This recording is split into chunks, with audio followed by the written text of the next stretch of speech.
casa, Deus. Te agradecemos, Senhor Jesus, pelo Teu amor e a Tua misericórdia, Senhor Jesus. Obrigada, Deus, pela Sua morte ali na cruz do Calvário, Deus, para nos dar a salvação, Pai.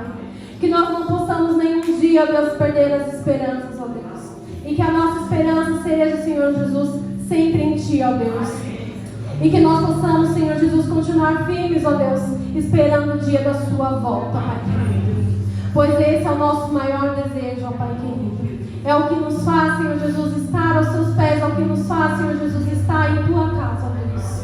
Obrigada, Pai, por todas as bênçãos, Senhor Jesus. Esteja com a palavra, Senhor Jesus, que continue falando, ó Deus, nos nossos corações, ó Pai. Obrigada, Deus, por tudo. Em nome de Jesus que oramos. Amém, ó Pai.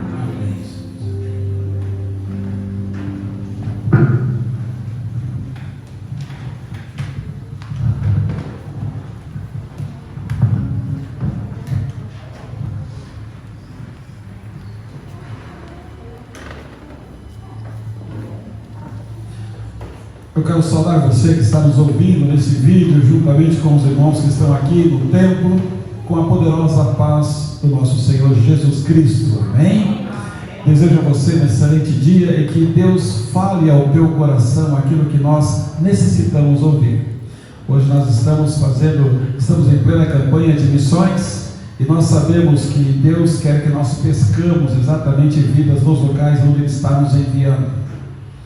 Eu quero meditar com a igreja nesse dia sobre um texto de Atos dos Apóstolos, capítulo 16, sobre a mudança que Deus faz quando nós encontramos Jesus. Atos capítulo 16, a partir do versículo 25, onde Paulo e Silas passavam por um problema tremendo por conta de terem curado uma jovem que tinha um espírito de adivinhação. Então, Atos dos Apóstolos, capítulo 16, a partir do versículo 25, diz que por volta da meia-noite esses dois homens estavam presos. Então, por volta da meia-noite, Paulo e Silas oravam e cantavam louvores a Deus, e os demais companheiros de prisão apenas escutavam. De repente, sobreveio um tamanho terremoto que sacudiu os alicerces da prisão, abriram-se todas as portas e soltaram-se as cadeias de todos. O carcereiro despertou do sono e, vendo abertas as portas do cárcere, puxando a espada, ia suicidar-se, supondo que os presos tivessem fugido. Mas Paulo bradou em alta voz: não te faças nenhum mal, que todos aqui estamos. Então o carcereiro tendo pedido uma luz, entrou precipitadamente e trêmulo prostrou-se diante de Paulo e Silas. Depois, trazendo-os para fora, disse: senhores, o que devo fazer para ser salvo, para que eu seja salvo? Responderam-lhe: creia no Senhor Jesus e será salvo, tu e a tua casa. Feche seus olhos. Leve seu pensamento ao trono da graça. Tira tudo que está te incomodando nesse momento. Pare os pensamentos de amanhã, os problemas de ontem, mas nesse momento concentra-se no que Deus tem a falar ao teu coração. Você homem, você mulher de Deus. Querido Deus, nós te agradecemos porque o Senhor tem mudado as nossas vidas, Senhor. Ao longo dos anos, o Senhor tem trabalhado na vida de cada um dos teus. O Senhor tem chamado homens e mulheres, ó Deus, para mais perto de Ti também, ó Deus, tocado neles e ungido-os para que possam ser anunciadores, ó Pai, pescadores, tirando pessoas, ó Deus, lá do lamaçal do pecado e apresentando, ó Deus, diante de Cristo, aquele que tira o pecado do mundo. Unge os meus lábios e usa-me, ó Deus, para que eu possa ser um instrumento do Senhor. Agradeço e peço, Senhor, no nome de Jesus. Amém. Meus irmãos, interessante que Paulo e Silas, eles haviam feito algo tremendo. Eles haviam curado uma menina, uma jovem que tinha um espírito de adivinhação e dava lucro para aqueles homens. Então, após a cura daquela jovem, começaram a ter prejuízo porque eles lucravam com aquele espírito de adivinhação, mais ou menos essas coisas. A gente gosta de querer adivinhar o que vai acontecer amanhã, e a gente busca, né? Muitas pessoas têm o hábito de buscar saber o que vai ser o seu futuro. eu posso dizer para você de antemão que seu futuro está nas mãos de Deus. E se tiver Jesus, tem uma garantia. E aquela menina, após liberta, começou a dar prejuízo. Então os homens foram e buscaram ali, meus irmãos, alguns magistrados da antiga Roma que tinha a incumbência de aplicar justiça, e acusaram Paulo e Silas, e levaram aqueles homens à prisão. Não só a prisão, mas eles também foram chicoteados. Eles apanharam porque estavam curando pessoas do espírito mau. E agora aqueles homens estavam presos. Por que eles estavam presos, meus irmãos? Por fazer a obra de Deus. Significa que nem sempre vamos fazer as obras de Deus e não vamos ter nenhum tipo de detrimento na nossa vida. Aqueles homens estavam presos na cadeia. Mas uma coisa tinha, meus irmãos: eles estavam presos, mas o seu espírito estava livre. O seu pensamento, a sua consciência estava conectadas com os céus. E diz a Bíblia, meus irmãos, que eles estavam presos, mas eles estavam fazendo uma coisa. Diz a Bíblia que por volta da meia-noite eles oravam e cantavam louvores a Deus. Meus irmãos, eles estavam machucados, eles estavam com suas costas sangrando, eles haviam sido chicoteados, mas mesmo assim eles estavam orando e glorificando ao nome do nosso Deus, cantando hino na frente de todos os presos. Por isso que o salmista, no Salmo 92:5, ele diz assim: como são as tuas obras, Senhor, como são profundos os teus propósitos. Deus tinha um propósito para aqueles dois homens, um propósito apostólico na vida daqueles dois homens, para que nós pudéssemos hoje estar pregando uma mensagem que vem daquele dia até os dias de hoje, anunciando o poder de Deus. Igreja, quando nós conhecemos a Deus, não há como continuarmos os mesmos. O propósito daquele homem, o propósito de Deus para a vida daqueles dois apóstolos era ganhar o carcereiro para Cristo, era ganhar a família para Cristo e levar aquela família a serem missionários. É impossível conhecer Jesus e continuar sendo a mesma pessoa. Jesus Cristo, meus irmãos, é aquele que transforma a nossa vida de um modo tão completo, mesmo que o processo demore vários anos, que todos percebam a diferença em nós. Há Deus, existe um Deus trabalhando na nossa vida. Não foi diferente com aquele carcereiro. Carcereiro é a pessoa que toma conta dos presos, e naquela época, se os presos fugissem, ele pagava com a própria vida. Interessante, que não foi diferente como esse homem desse texto. Ele tinha de vigiar Paulo e Silas, era o trabalho dele. Por que eles tinham que vigiar? Porque aqueles homens estavam presos por terem expulsado, conforme eu disse agora há pouco, um espírito que fazia adivinhações de uma escrava, de uma jovem, de uma mulher que estava sendo escrava, cujos danos denunciavam os dois. Eles não gostavam. Denunciaram. Aliás, meus irmãos, muitas pessoas não querem abrir mão dos seus pecados porque tem lucro com ele. Lucro financeiro. E nem sempre o lucro monetário te garante o lucro espiritual. Você quer ter lucro espiritual, meus irmãos? Sabe o que você faz? Perca a sua vida por amor de Cristo, você está ganhando. Foi o que Paulo disse: morrer para mim é lucro, porque viver está ganho. Igreja, apesar de toda aquela circunstância ruim e a dor, porque eles foram o texto diz que eles foram severamente açoitados. Os dois cristãos, eles oravam e louvavam a Deus. Isso deve ter causado estranheza. Isso deve ter criado um clima de: peraí, mas o que está acontecendo aqui?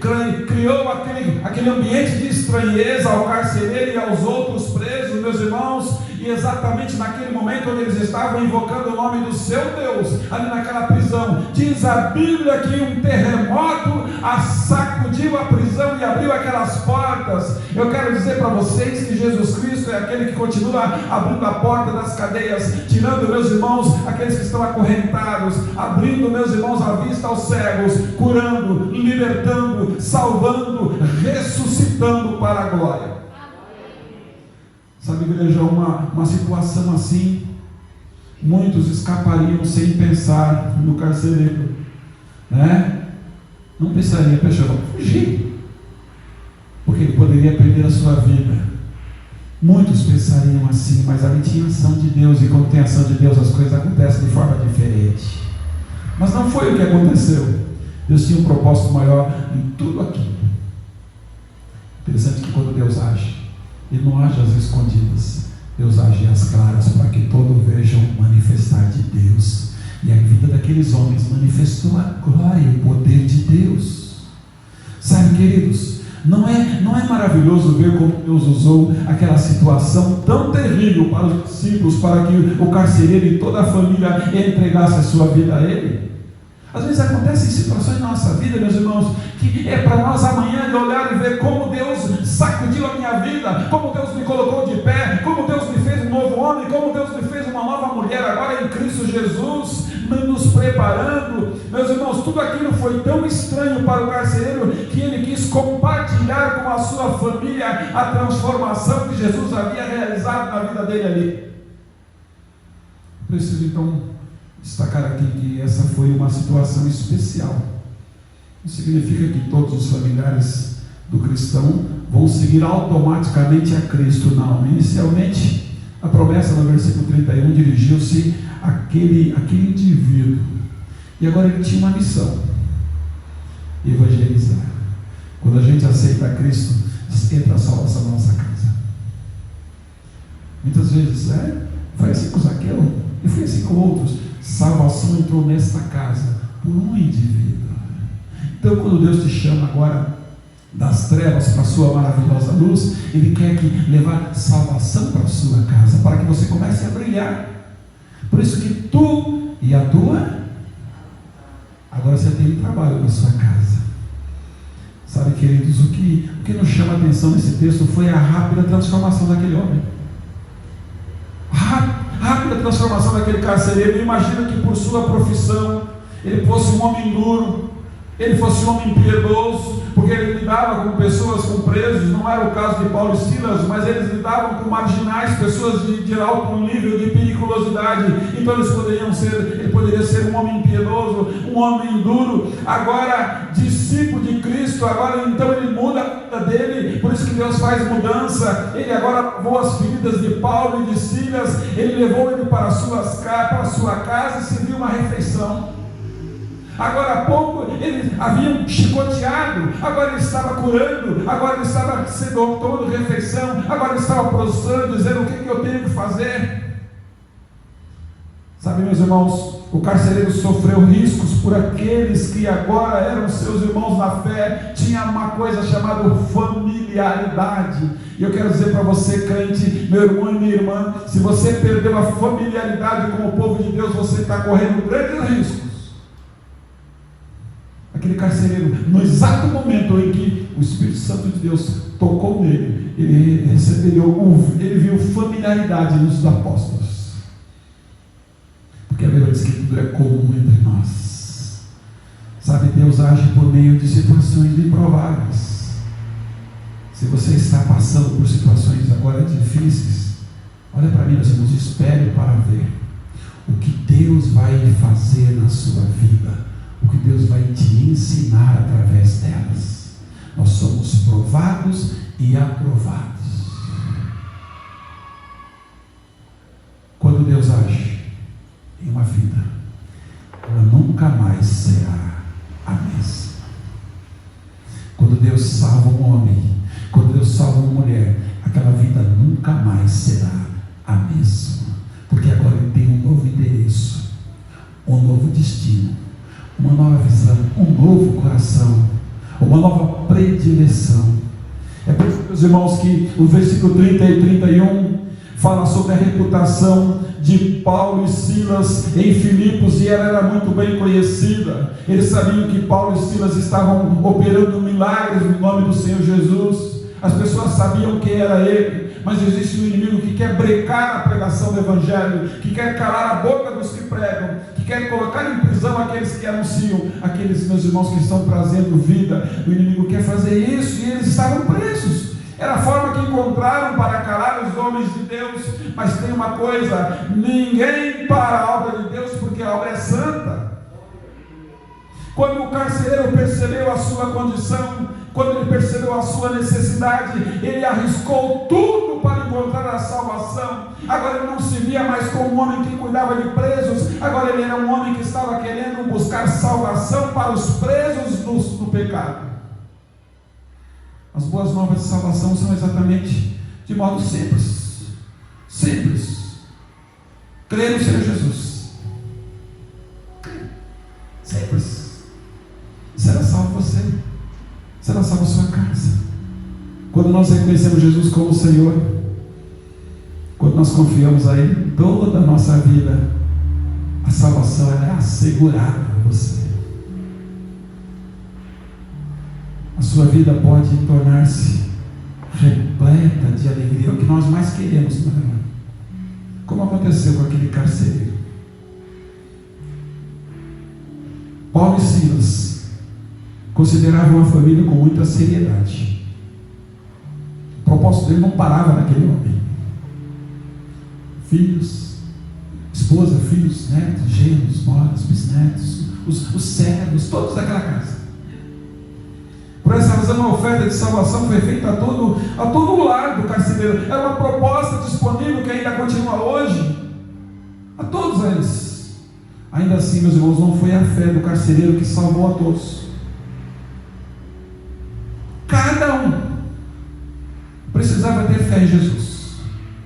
Então eu quero dizer para você que a fé do filho não salva os pais, a fé da esposa não salva o marido, a fé do marido não salva a esposa. Não. Ele simplesmente brilha na sua frente para que você veja o que Jesus fez na vida dele. Então, crer da mesma maneira que o carcereiro creu, era o propósito que estava sendo aberto naquela casa. A família inteira dele creu e foi salva. Por isso eu digo para você nesse dia de domingo, meu querido, peça a Deus, faça esse pedido a Deus que use você para apresentar Jesus à sua família e que ela venha a crer nele. Aquele carcereiro tinha uma convicção. Então você lê em Capítulo 19 até o 40, a convicção daquele homem. Ele estava convicto, porque houve uma conversão, mudança de direção.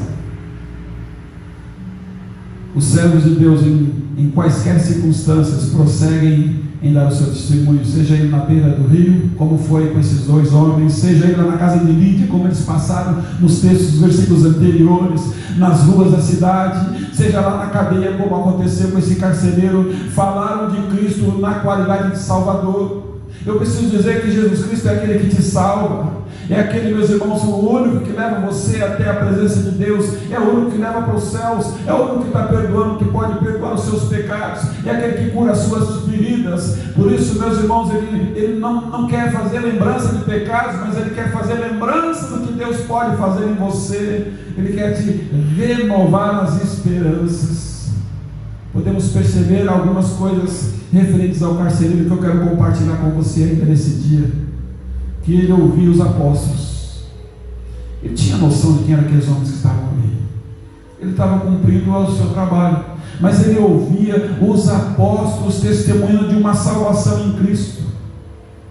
Interessante que ele ficou impressionado quando ele ouviu presos cantando e louvando a Deus. Geralmente eles reclamam ou fazem um plano de fuga. Eles não tinham um plano de fuga. Aliás, não tem fuga, tem libertação. Aqui não viram, eles saíram pelas portas porque foi liberto. Ele pôde perceber a impressão, o impacto das orações e hinos sobre as outras pessoas, todos admirados. Só que havia acabado de apanhar os dois e eles estavam cantando a Deus. Açoite não é motivo de murmuração. Açoite, se for para a glória de Deus, é motivo de oração e de louvor. Notemos que foi um homem sacudido, foi ali, meus irmãos, um homem sacudido por terremoto. Ele foi sacudido por medo da morte, que Paulo apontou ele, aí, bem no meio daquele homem, Paulo apontou a salvação para ele. E uma coisa que me preocupa hoje, é que hoje, os evangelistas de hoje, meus irmãos, pregam muitas vezes a pessoas que não são nada abaladas. Deus precisa falar as nossas estruturas. Pregamos com pessoa que não, nada abalada, sabe, rasas às vezes, ouve gritos e ouve clamores e ouve mensagens.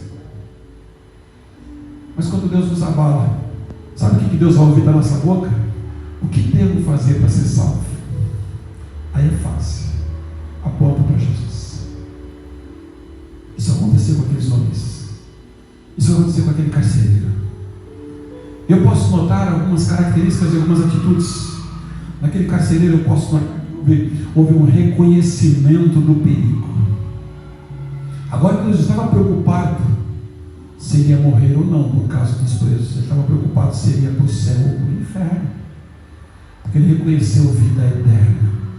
Eu vejo nele uma tendência ao suicídio, porque humanamente falando ele estava perdido.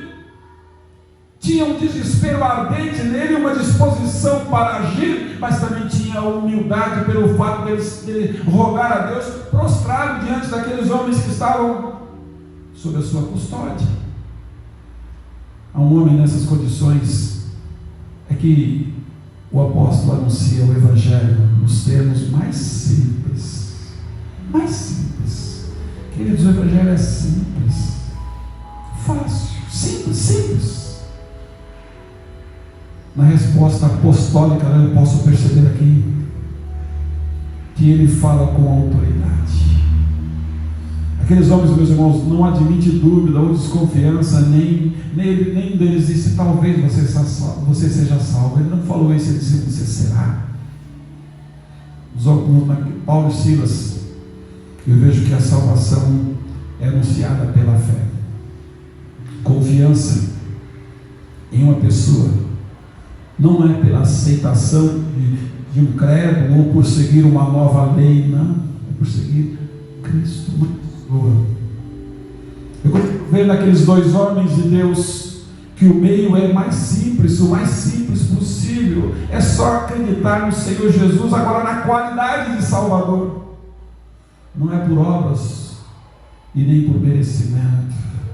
Eu vejo naqueles dois homens, meus irmãos, que o resultado é assegurado. Ele disse, se você crer no Senhor, você vai ser salvo, será salvo. Significa que há garantia de salvação para aqueles que se rendem ao Senhor, e que o meio de salvação é Cristo, e a maneira é a sua palavra, é a única palavra que te garante promessa, é a palavra de Cristo. Mas eu vejo naqueles dois homens que a bênção não é limitada. Sabe por quê, meus irmãos? Primeiro ele disse, responsabilidade pessoal. Eu tenho responsabilidade. Quando ele me tirou das trevas para a sua maravilhosa luz, ele tinha um propósito, anunciar as virtudes de Jesus Cristo. Então ele disse, agora é tu.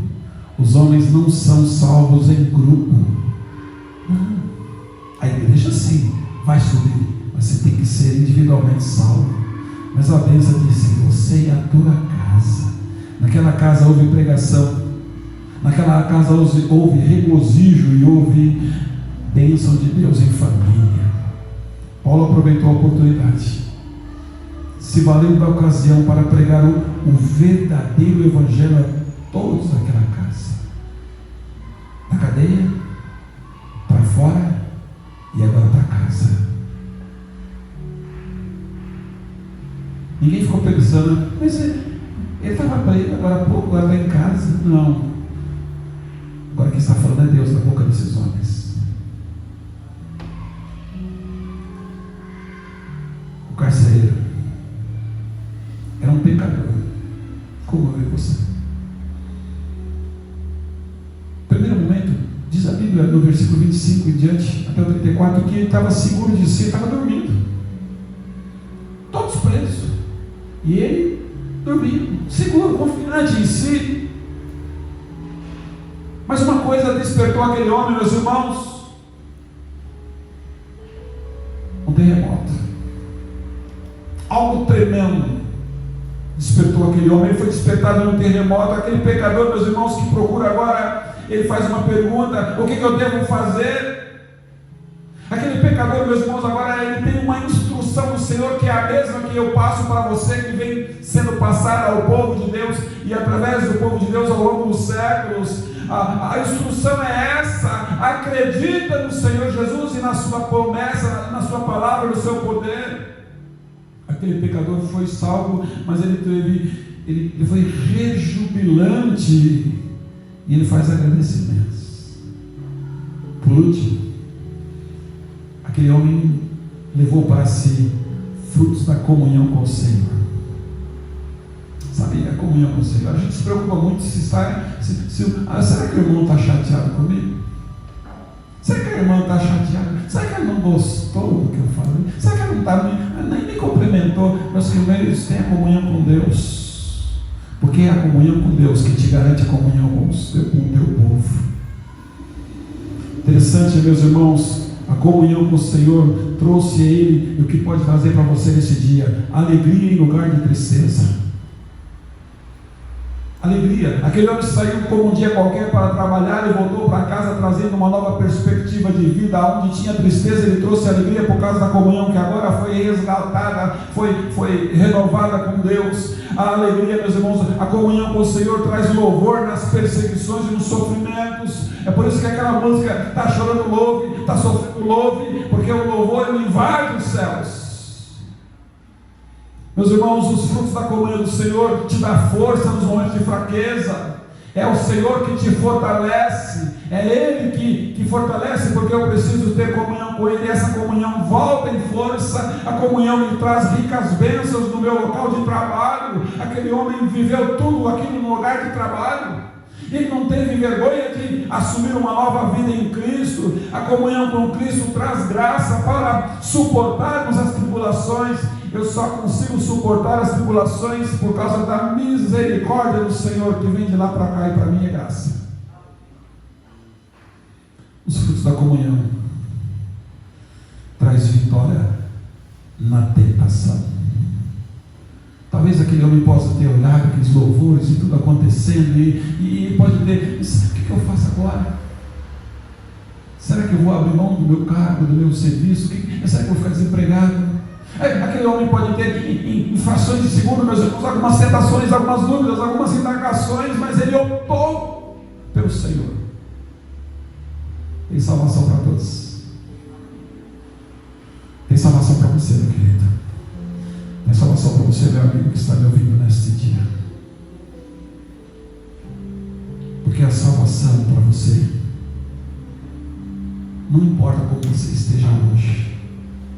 Você pode ser perseguidor como Saulo foi antes de Paulo. Era Saulo, agora é Paulo. De perseguidor a perseguido.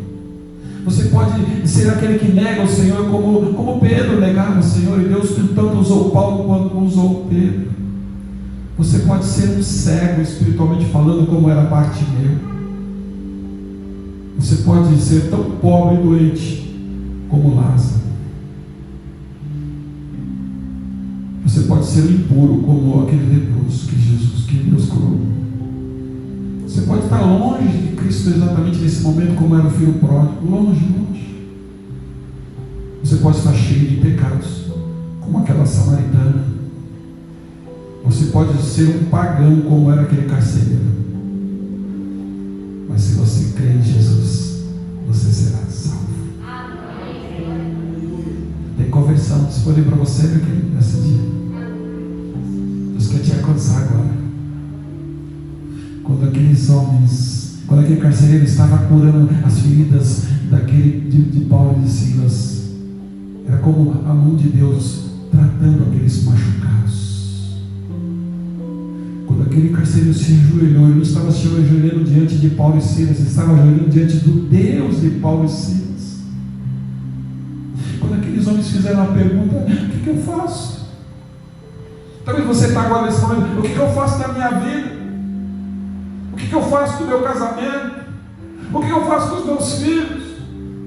O que eu faço agora? Eu não sei mais para onde ir. Quero dizer para você que a conversão na vida daquele homem, na sua, é uma obra divina. Quem trabalha na sua vida é Deus, querido, não sou eu. É possível pela misericórdia de Deus. Deus é misericordioso. Era uma transformação total. Porque a obra não é minha, é do Espírito Santo de Deus. Não dá para perder. Ela é indispensável para que você possa receber o perdão dos seus pecados. Mas você precisa de uma coisa para receber: fé. Fé no Senhor. E você vai ver, como foi visto na vida daquele homem, a manifestação dos frutos do poder de Deus. Eu quero orar pela sua vida, eu quero orar pela sua família, eu quero orar agora. Esqueça que você viveu. Deus tem uma nova proposta para você. Aquele carcereiro, se não tivesse encontrado Jesus, se não tivesse encontrado a salvação através daqueles homens de Senhor, ele ia para casa e no dia seguinte ia voltar simplesmente cuidando de presos. Ele podia estar bem resolvido profissionalmente falando, mas na sua casa não estava tudo bem. Mas o Senhor os alcançou. E Deus quer alcançar a sua vida. Olha comigo nesse momento. Ah, Deus querido, obrigado porque o Senhor se importa comigo. O Senhor vem ao meu encontro com o poder que há na Tua palavra, Senhor. O Senhor abre os meus ouvidos porque o Teu Espírito Santo está me convencendo nesse momento. Porque o Senhor é amor, o Senhor é poderoso, o Senhor é transformador. Ah, Deus querido, eu te peço, Senhor, no nome de Jesus Cristo, faça mudança, Senhor. Eu peço mudança na minha casa, Senhor. Mudança na minha vida, Senhor. Eu quero sim, Senhor. Agora eu já sei o que devo fazer para alcançar a vida eterna. É só crer em Jesus e acreditar que tudo que Jesus está falando é verdade, porque Ele é a verdade. É acreditar que todos os lugares que Ele me levar são lugares que me levam para o céu, porque Ele é o caminho. É acreditar que eu estava morto, mas agora estou vivo, porque Ele é vida. Senhor, visita esses corações que estão agora suplicando pela Tua presença, clamando a Deus pela Tua direção, invocando o Teu nome, ó Deus.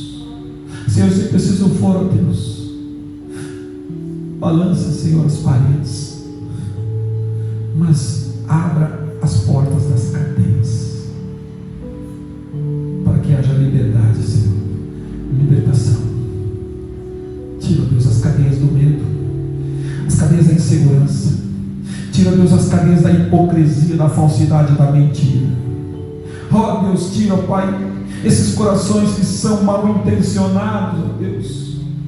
Transforma, Senhor, em corações agora puros, para que nós possamos ter lábios que confessam o Teu nome.